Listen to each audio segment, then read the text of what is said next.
Les professionnels de la route se mobilisent ce matin. Avec des actions partout en France pour demander de l'aide au gouvernement face à l'envolée des prix des carburants qui plombent l'activité de nombreux secteurs. Les chauffeurs de taxi notamment, ils se mobiliseront dans la matinée avec par exemple cette opération escargot entre Chartres et Orléans.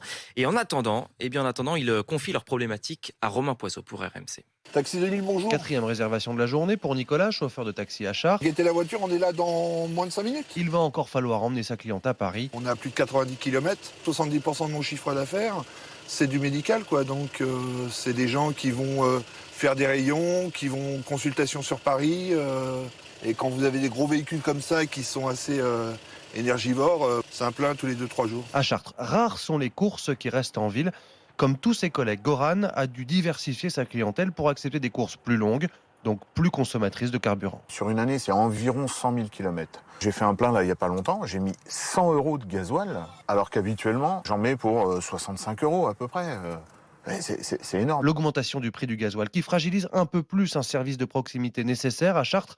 Emmanuelle Cordier est présidente de la Fédération nationale du taxi. Beaucoup parlent déjà de licencier. Il faut travailler plus, payer plus de charges. Nos voitures s'usent plus vite. Tout est plus, mais plus pour moins. La Fédération nationale du taxi qui demande au gouvernement une taxe fixe sur les carburants ainsi que le retour à une TVA à 5,5%.